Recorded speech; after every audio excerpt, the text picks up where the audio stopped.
ओम नमो भगवते वासुदेवाय। जय जगन्नाथ दर्शक बंधु, आज आसतु जानिबा ए वीडियो रे पूजा करने समय केउं केउं धातुर व्यवहार केबे भी करिवे नाही।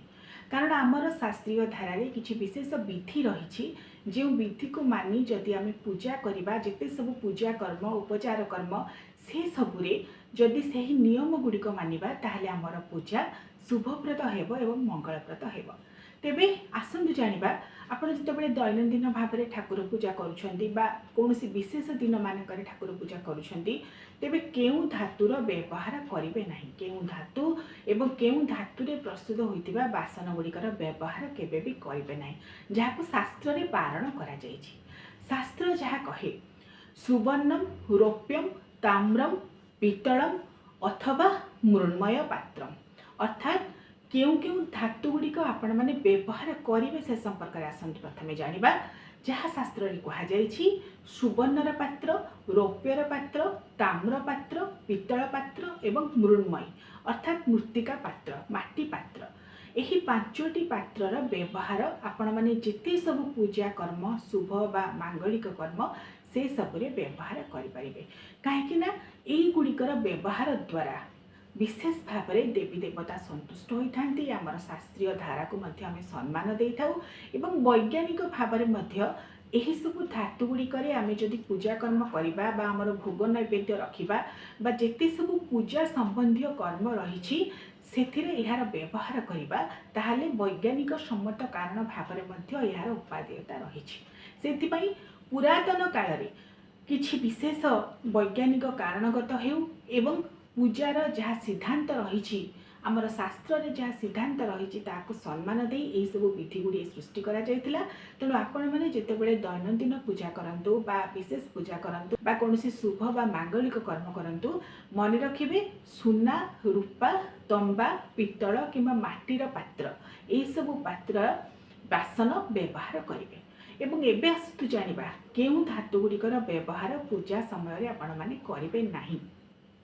प्रथम धातु हेउछि जेतेबेले भी आपण माने पूजा करेंगे केबे भी कौनसी प्लास्टिक रे प्रस्तुत बासन बा कौनसी तार द्रव्यर व्यवहार करेंगे नाही। द्वितीय रे हेउछि स्टील बासन।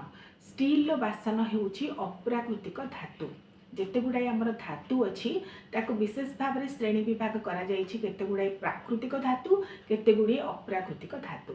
एवं जो कथा मु कहली सुना रूपा तंबा पित्तल एवं माटीर पात्र एगुड़िक प्राकृतिक धातु प्रस्तुत, सेथिपाई सेथिरे प्रस्तुत बासन गुड़िक ठाकुरंकर पूजा पाई उपयोगी। मात्र अप्राकृतिक धातु जेपरिक स्टील बासन एकु केबे ठाकुरंक पूजा समय व्यवहार करेंगे ना, शास्त्र या निषिद्ध कर। ता सहित प्लास्टिक रे प्रस्तुत बासन एवं लुहारे तैयारी बासन विशेष भाव में केबे भी व्यवहार करेंगे ना।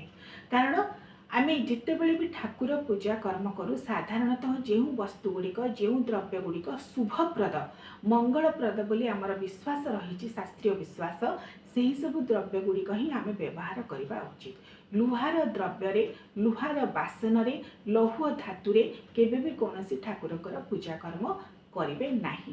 केते गुड़ाई नियम को जदि आम मानिबा ताहा आम पाई शुभप्रद मंगलप्रद। कारण पूर्व काल रे जो माने यह सब कथा को लिखि जाइछन्ति जहाँ आमर शास्त्र रे अच्छी सिद्धांत रे अच्छी जे आमे देव पूजा कर्म करिबा बेले शुभ बा मांगलिक कर्म करिबा बेले यही सब धातुर व्यवहार केबे भी करिबा नाही। एवं तन्मध्यरु आपण माने तीनोटी कथा जानिले। प्लास्टिक धातु प्लास्टिक रो व्यवहार केबे भी करिवे नाही। द्वितीय रे हेउछि लौहर व्यवहार केबे करिवे नाही एवं स्टील बासन व्यवहार केबे भी करिवे नाही। चतुर्थ रे हेउछि आलुमिनियम रे प्रस्तुत होइतिबा कोनोसी भी बासन मध्य देव कार्य रे व्यवहार करिवे नाही। एगुड़िक हेउछि देव कर्म रे निषिद्ध धातु बा एथुरु जो प्रस्तुत होइताय बासन बा कोनोसी व्यवहार सामग्री एहाकु केबे हेले ठाकुर पूजा करबा समय व्यवहार करिवे नाही। केवल सुना रूपा तंबा पित्तल किंबा माटी पात्र एहाकु ही व्यवहार करिवे। एवं आलुमिनियम लुहा स्टील एवं प्लास्टिक यही चारोटीर प्रयोग केबे भी ठाकुरंकर पूजा कर्म करेंगे नाही। आशा करुच्ची वीडियो माध्यम आपण मैंने जानीपारे जितेबाला आपण ठाकुरंकर पूजा करुँच केउं धातुर प्रयोग करेंगे केउं जिनसर व्यवहार करेंगे कौन जानवा चाहते निश्चित भाव में कमेंट करेंगे। एवं आपण मानक अनेक अनेक शुभेच्छा एवं अभिनंदन। ଓଁ ନମୋ ଲକ୍ଷ୍ମୀ